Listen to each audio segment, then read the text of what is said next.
Hey, accelerators.org. How is everybody doing today? Sorry, a few minutes late. Just came off another call. Actually, an interview for somebody to join our team.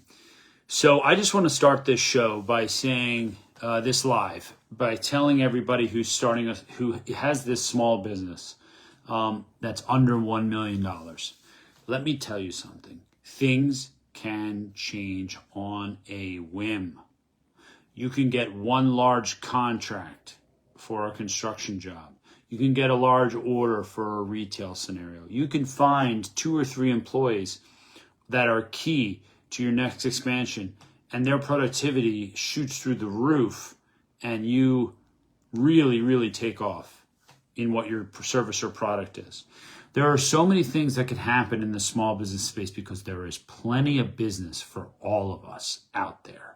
As a small business, as long as you have a good product or service and you really know and understand your business model. So let me start by saying, Jeff at B Modeler, the key to every business is the model and the customers that you serve. So always focus on what produces the most value, both within your model and therefore should be the most value to your customers. And then how do you get to those pieces that produce that and make sure you stay there? And don't worry about the other stuff. Forget about it. Most of the time it's waste, it's erroneous, and it's just not that valuable. Stay on track with what is. That is what we always tell our clients and how to manage. Pull apart your model. Figure it out and continuously improve where you can. And the only way that you can continuously improve is if you truly understand what pieces of your model are the most valuable, because that's where you'll spend the most time and improvement. Okay? Just a little food for thought. Now let's jump into the questions. First question is from Nick Van Trees. He says, is there a process or an easy way to get better knowledge or a hold on my business expenses? I have a vehicle wrap business. I feel like everywhere I turn, I am paying money for X and never really making progress in actually understanding where I am financially. I just hired my first full-time contractor, not an employee yet. I feel I'm all over the place when it comes to being financially responsible, always paying for whatever comes up and spending more than I am bringing in right now for revenue. It's a very fearful position to be in, and I don't know how to break the cycle. I don't operate on a lot of cash, usually under $15K in my bank account. Nick, you couldn't have had a better question than what I just spoke about. You need to understand the pieces of your business model before you can set up any type of financial construct. Now, you can obviously track your financials. I always recommend that, staying on top of your pieces. But unless you know how you make money and where you're going to spend that money effectively and what those initial targets are that you feel you can do sustainably and continuously, with even with some small interruptions, until you know that, all the rest of this is erroneous. You're going to spin out of control, which is what you're saying right now on this question. So here's what I'd recommend. Stop.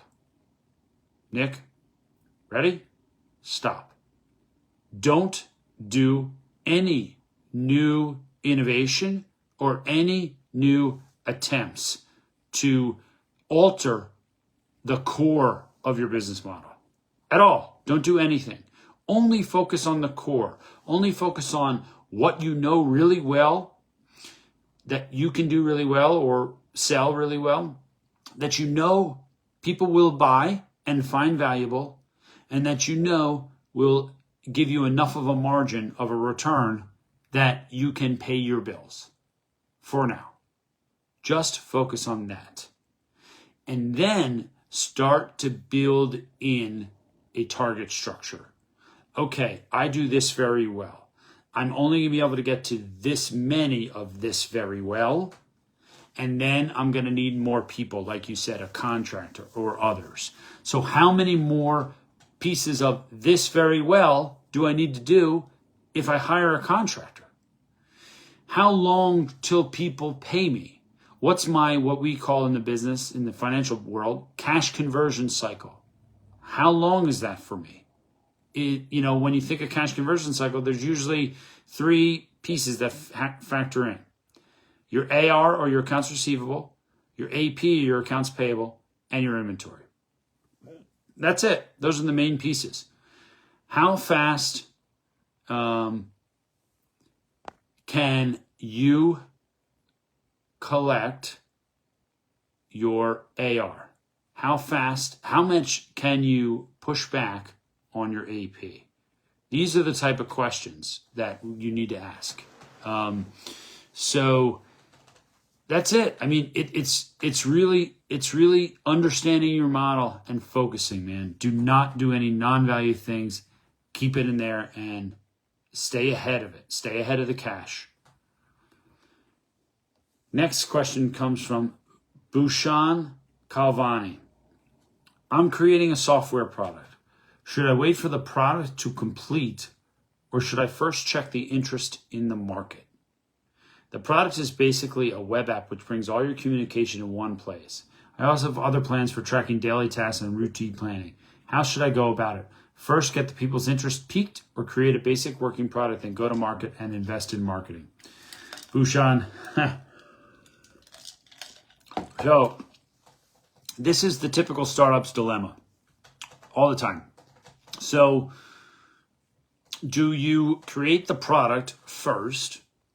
And if you think it's a really good idea and you think customers are interested in it, do you create the product first and then sort of test it with customers, or test the market first to see the interest? I mean, it's so like, what is your essentially your product market fit? I mean, if you think you have a product, a solution, if you think you have a problem solution fit, meaning you know that what you're building solves a problem, but you just don't know if you have product market fit, like how in the market are people going to be interested in it? Can it scale? How do you price it? Is there a competitive construct? It's very hard to know all that. So you got to do a lot of research. So I'm not sure, because I'd have to understand your product and your solution. But I mean, typically there's a little bit of both here. I mean, I would test the market as much as you can while you're iterating on your product. So you got to have enough money to get to a full product, or an MVP, a most minimally viable product at least. So I would make sure you have investors, or that you have enough money to get to that product. And what I mean by minimally viable product, it's the product that could stand on its own and sell, so that people would be interested in paying for it to some level. Might be a lower level than ultimately you think you can get, because it's not a full featured product yet. But what can you do to get it out there? And then you have to keep iterating on that, and you have to keep testing within the market. So I think it's a little of both, kind of doing them together to see where you sit as you go, because you could get stuck at one or the other. You get what I would not recommend is getting stuck in constantly iterating product build until you think it's perfect and then go to market. It could take you too long and you miss the market, or go too much in interest in the market without a product, because people don't really respond that well unless there's a product that they could test out. So it's tricky. So I think there's sort of a happy medium there. But you got to make sure you have enough cash to facilitate. Next question is from Marco Antonio Sanflu. Sorry, Marco. What do you do every day that make you a better leader? Sanfelino Concierge is your best host in Cartagena, Colombia, for the perfect vacation or corporate retreat. We are a destination management company, taking care of A to Z for successful individuals and groups. I want to do things can help me make me a better leader. Please let me know any resources or ideas that you have. Okay, so one, Marco, I can point you to a book. So I have this book here. Yes, I do. So, Marco, this is first. I literally just read this. So, Carol Dweck, Mindset. Perfect question. So, Marco, this is the book you got to read. Okay? Pick it up, get it on Amazon, get it on Audible, read the book. Okay? This book really helps set your mindset up to situate how you have to think as a leader. Now, there are plenty of other books you can read too. Talking about, another great book is Good to Great. But that's not about leadership. That's just about business context. But that book right there that I just showed you really gets your mindset and makes you think about how to be a better leader. And then what you need to do is you need to have enough time. I can tell you, I made this mistake. I started big time, Marco. I started my business 2013. I grew to close to $1 million.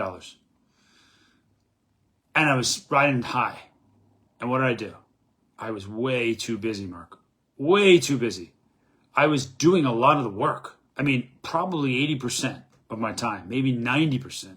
You can't lead when that much time is in the work. It's impossible.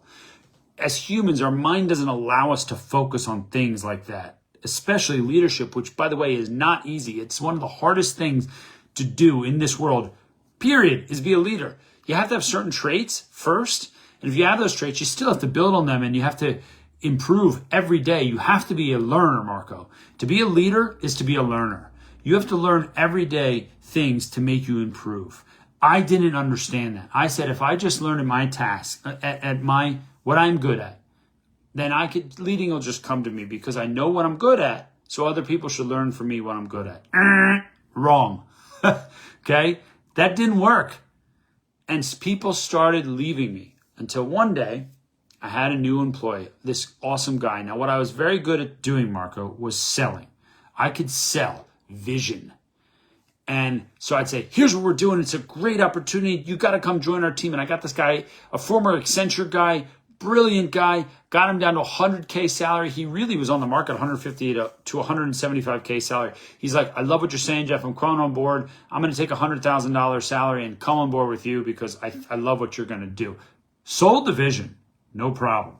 Okay. That's what an entrepreneur visionary can do, which is what I could do very well.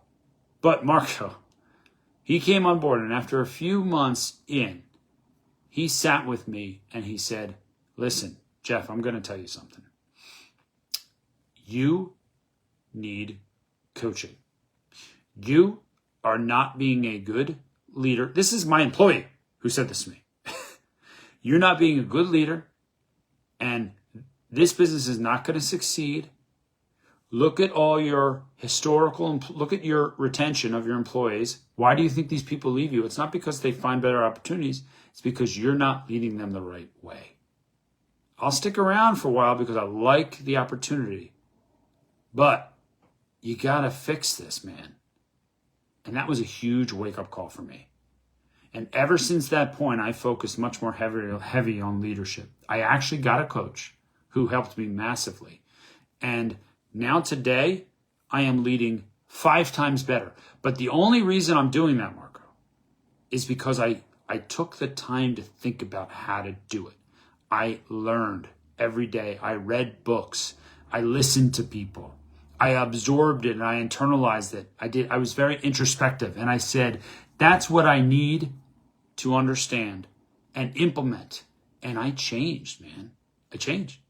So am I a perfect leader? No, man, we're never perfect leaders. That's impossible.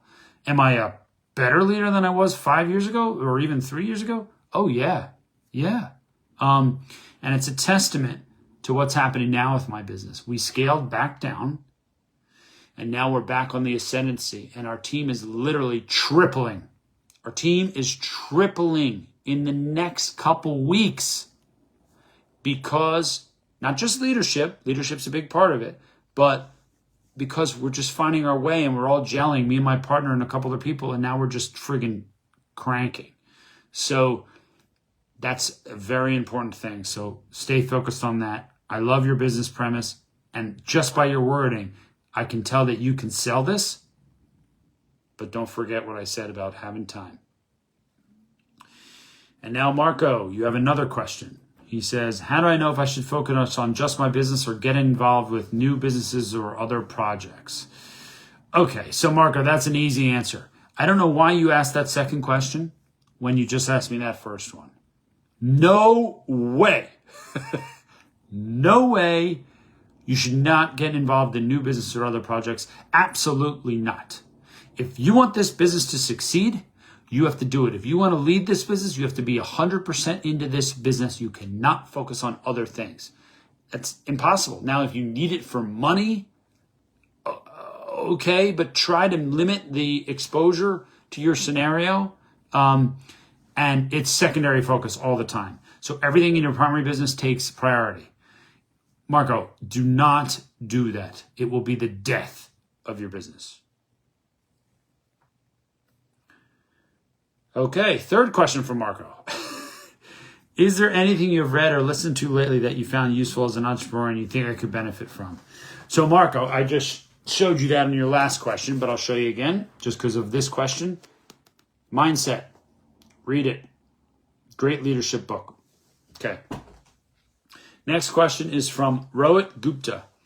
Rohit says, how would you spend a business credit line in the early stages of your business? I have an online and a retail location of exotic snacks and drinks business. My brother got approved for a $10K business line of credit, which we're waiting for the deposit. I want to use it to grow my e-commerce side as it is lacking. What should I spend on to grow my business? So, Rohit, this is very simple, okay? Let me give you the definition of what really a credit line is. A credit line is a way for a business to increase profit.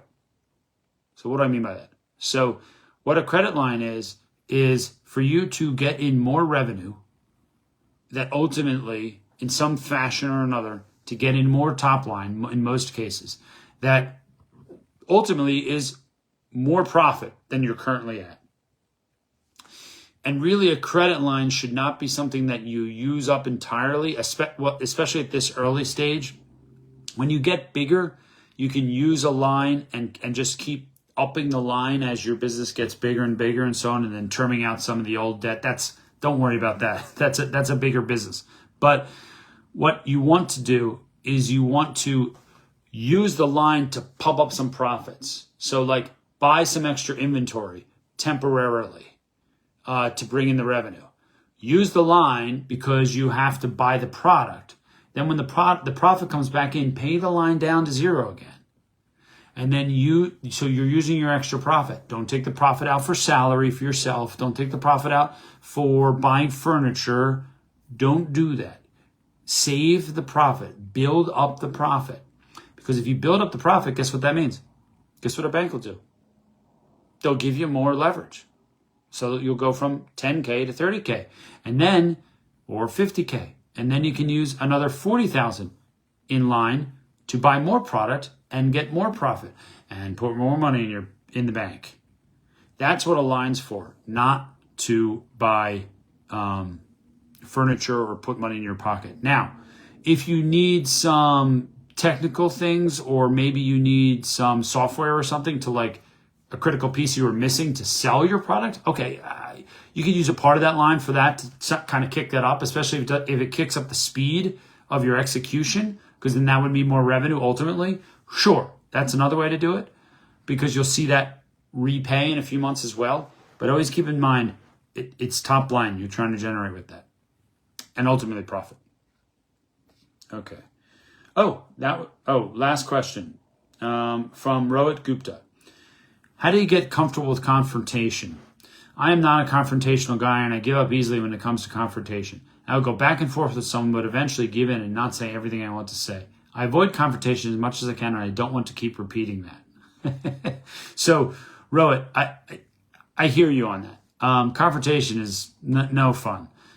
So you don't have to be confrontational necessarily in business. You could always hire other people to do that for you down the road if you need to. But I think a good way to avoid confrontation is to set standards. So what do I mean? So I mean, if people on your team understand what they're supposed to do. They have a standard. Hey, I'm supposed to be responsible for X, which produces Y. And if I do my job, I get this much of Y. Well, there's your standard. So, and come to an agreement with them on the standard. Hey, do you feel comfortable doing this activity for this much output? Yes, I do. Employee, yes, I do. I feel comfortable. Okay, let's agree that's our standard. Now you set the standard. So there is no confrontation. Hey, it's the next week. John, what happened? We didn't hit the standard this week. You don't have to be confrontational. You agreed on the standard. Oh, I had to be out for a couple of days PTO. John, that's no problem. Can you spend an extra day maybe this week just catching up? Just because we got to stay on quota. Yeah, sure, no problem. Can you get back to standard? Sure. That's it. That's how you do it, bro. That way, there's no confrontation. There's no question of what it is. There's no, oh, you said this and they understood this. It's clear. So that's the only way to do it, especially with people. And if they keep missing the standard, be like, sorry, John, you keep missing the standard. Like, I don't have a profitable business. I'm sorry, I got to let you go. It's not confrontational. It's real. You have a business to run. You can't support everybody in the world. That's it. So that's what I would recommend.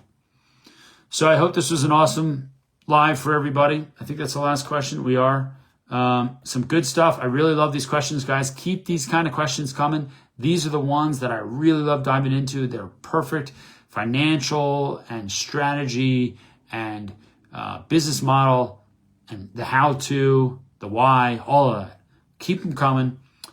Very excited to help you guys out. Hope this was good, and I'll see you next time. Bye-bye.